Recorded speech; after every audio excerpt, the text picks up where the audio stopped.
Dieu connaît, Dieu nous connaît. Donc, avant de te donner beaucoup d'argent, il te fait éprouver. Il t'éprouve. Et puis quand tu es converti maintenant, quand il te donne là, tu vas venir. C'est tout. Mais peur là, tu penses que c'est là. Pourquoi? Parce que si il ne t'a pas éprouvé pour que tu sois né de nouveau, moins de bénédiction, tu vas disparaître. Il n'y a rien à faire. Oh Dieu, ce n'est pas les bénédictions matérielles, c'est rien même. C'est des promesses. Quand tu es né de nouveau, ça va venir seul. C'est tout. C'est tout ce que Dieu cherche. La nouvelle naissance, la conversion. Quand Dieu a contrôlé, vérifier que tu es né de nouveau là. Mais ça vient. C'est pas, non. Ça dure parce que les gens ne sont pas nés de nouveau. Il y a des petits péchés au milieu. Si tu péches sexuellement, il dit là, tu as fait sacrifice de tous les jours. Et puis tu vas dire prier à Dieu et puis il va faire quoi? Jamais. Parce que si tu viens à l'église, tu t'assois à l'église et puis tu fais sacrifice humain. Tu es pas un même. Et c'est ça que je vous ai dit. Retenez ça. Tout acte sexuel que tu fais illégalement, c'est un sacrifice humain. Tu verses le sang. Illégalement. C'est ça, quand tu fais ça, c'est les démons qui viennent consommer ce sang.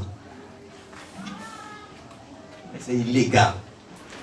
Voilà pourquoi. C'est dangereux. Regardez le monde dans la destruction physique. Donc tu payes ça. Donc tu as fait combien de sacrifices humains depuis que tu es converti? Voilà pourquoi ça dure. Tu dois demander pardon. Tu sais, si ce n'est pas action prophétique, ça va durer des. Mais d'abord tu ignores que c'est sacrifice humain. Donc, ce n'est pas parce que tu ignores la loi que la loi ne. Ah oui, ça s'applique à tous les coups, ignorant ou pas. Pourquoi il faut être enseigné, il faut écouter. Et quand tu écoutes, il faut obéir. C'est tout. Pour être béni sur la terre, ce n'est pas compliqué. L'obéissance, il vaut mieux que les sacrifices. Donc, le choix se fait depuis chez Dieu. Il peut être beaucoup dans la famille. Mais le capitaine est désigné par Dieu lui-même. C'est lui qui paye le prix pour que tous. Quand tu es capitaine, c'est toi qui payes le prix. Et les autres profitent. Généralement, ils sont bénis avant toi. C'est comme ça. Vous voyez? Donc, on va lire Jérémie 1, verset 5. Dis à ça, pour lire rapidement. Avant que tu ne naisses, je te connaissais, je t'avais déjà établi. Dieu nous connaît avant de naître. Amen. Dieu connaît. Regardez, avant que tu ne naisses, ton histoire est tracée, connue par Dieu. C'est clair, c'est net. Donc si tu ne te connais pas toi-même, c'est-à-dire la première des choses, il faut te connaître qui tu es. Si tu sais qui tu es, tu vas devoir savoir où tu vas. Si tu ne sais pas qui tu es, la première des choses dans la maison de Dieu, il faut savoir qui tu es. Il faut savoir connaître ta destinée prophétique. C'est pourquoi tu es né. Il faut comprendre, savoir ça. Une fois que tu sais ça, donc tu dis à Dieu, à partir de là, on va où? Avant de naître, Dieu sait. Il t'a fait le programme. On va lire Luc 1er, verset 30 à 31 à 33. Vous allez voir pour le Seigneur Jésus lui-même. Il y en a qui disent qu'ils sont nés par hasard dans la famille. Quel hasard? Tu es né là pour que tu règles les problèmes de là. Non, il y a trop de sorciers dans la famille. Si ils savaient, je n'avais pas de. Tu as besoin de savoir. C'est pas toi qui décides. Tu es né dans le milieu là. C'est une bonne chose. Tu dois régler ça. C'est pas là. Non, il y a les sorciers, tu es spirituel. Attends, tu ne peux pas aller dans une autre famille. C'est là tu es.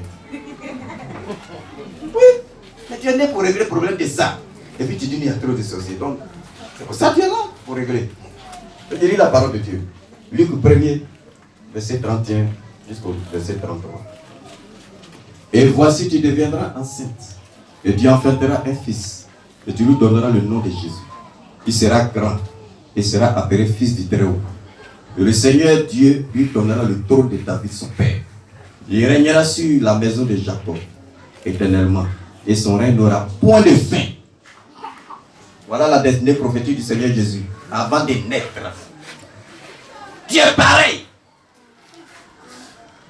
C'est comme ça.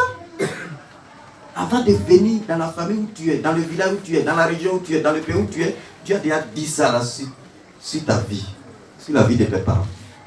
Mais comme les enfants, les parents de Jésus connaissaient Dieu, tous nos problèmes là, c'est la méconnaissance de Dieu auparavant.